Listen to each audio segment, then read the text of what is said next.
Hello students, welcome to the class of English Literature.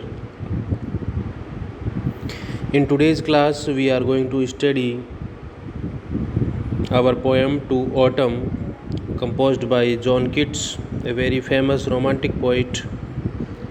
In the last video we have read its stanza number first. Now in this video we will cover our stanza number second and third. Now I am moving towards to our text of stanza number second.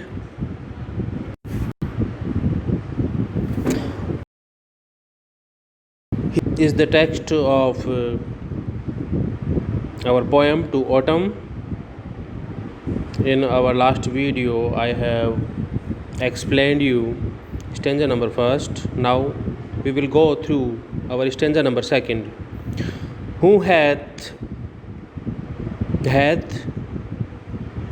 is an archaic word and it refers for has.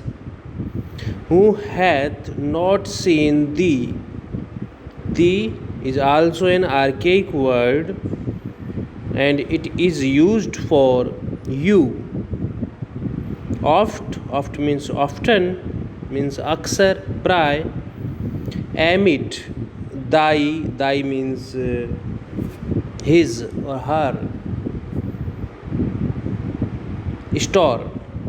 Sometimes whoever seeks abroad may find thee sitting careless on a granary floor, thy hair soft lifted by the winnowing wind, or on a half-reaped furrow sound asleep, drowsed with the fume of poppies, while thy hook spares the next swath and all its twined flowers. And sometimes, like a gleaner, thou dost keep steady thy laden head across a brook, or by a cider press with patient look thou watchest the last oozings hours by hours. Now, in the starting of this stanza, our poet John Keats is asking a rhetorical question: who has not seen autumn hanging out by his or her store of fruits, nuts, and other ripe things? Now, in the next line,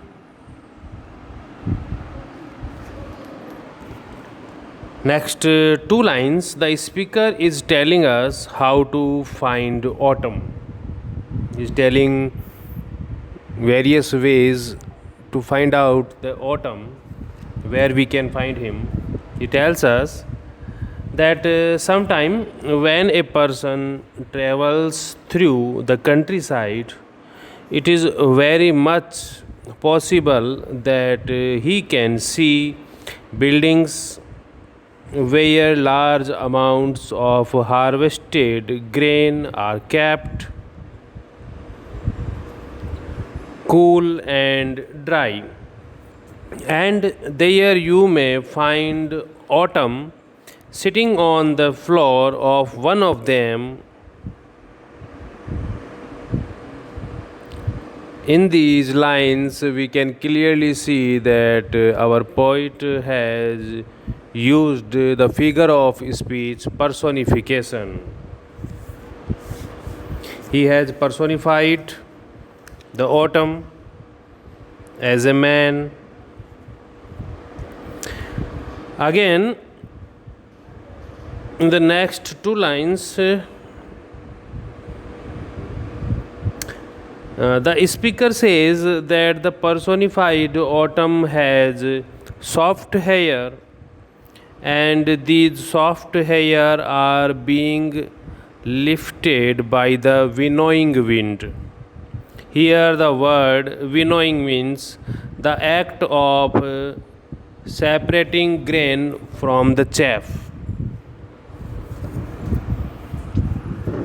Now, in the next three lines, line number 16, 17, and 18, the speaker says, "What if she is not on the threshing floor? Where do we find autumn?" Well, he says, she might also be on the furrow of a field that has only partially been harvested, and here she is taking a nap. Nap means झपकी लेना. The speaker claims that the autumn is basically drunk on the smell of the poppy flowers. Poppy flowers, अफीम के फूल जिनमें काफ़ी नशा होता है. That she was going to harvest. She lies on the furrow while the hook or sickle means वह instrument जिसकी सहायता से हम किसी फसल को काटते हैं. हंसिया इसे कह सकते हैं, दराती कह सकते हैं. Hook or sickle that he uses to cut the flowers lies unused. She has not gotten to the next swath of flowers, so they are saved or so they are uncut, because she has fallen asleep, and that is the reason the swath of flowers is uncut or shaved. Now in line number 19 and 20, here autumn is compared to a gleaner, someone who picks out the last stalks of grain that were mixed during the threshing process is called gleaner. Autumn puts her head down to cross over a brook, just as a gleaner bows his or her head to look for grains.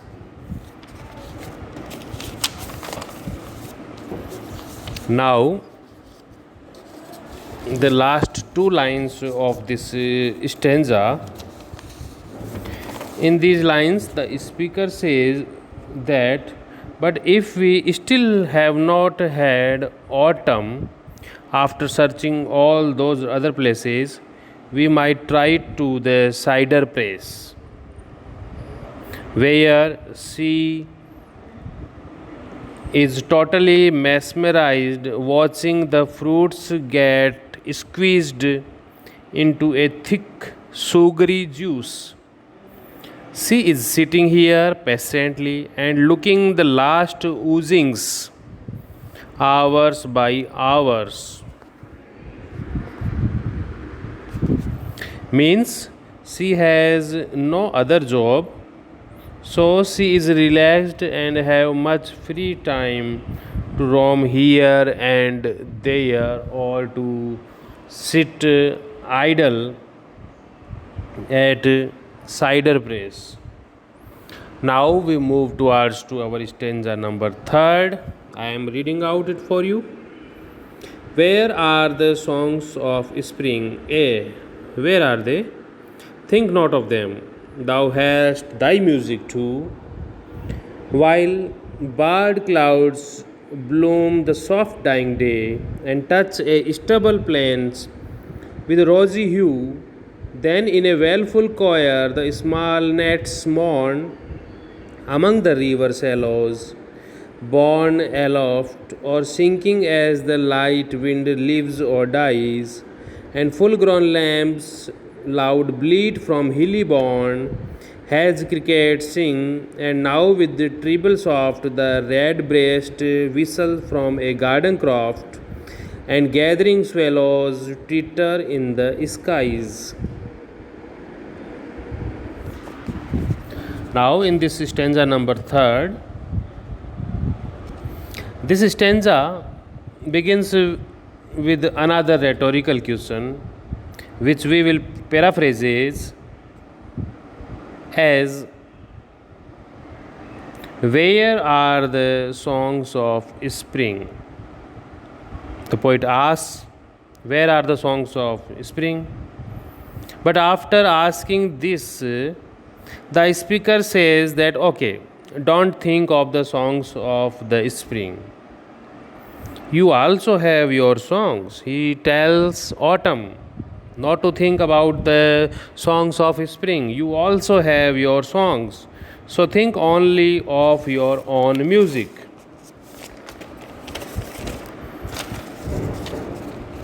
Now, in the next lines,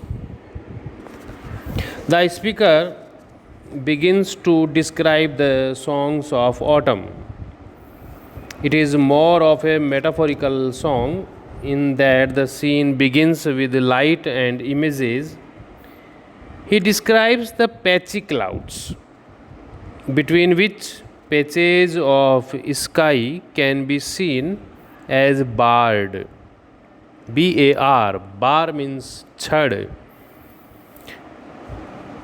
Jalidar, barred means jalidar. These clouds appear to be in bloom like flowers as they light up with the colors of sunset. The day is dying at sunset, but it is not a tragic or violent death. It is soft and gentle. The reddish colors of the sunlight touch the fields gently. The fields have been harvested, so all that is left is flat stubble of crop.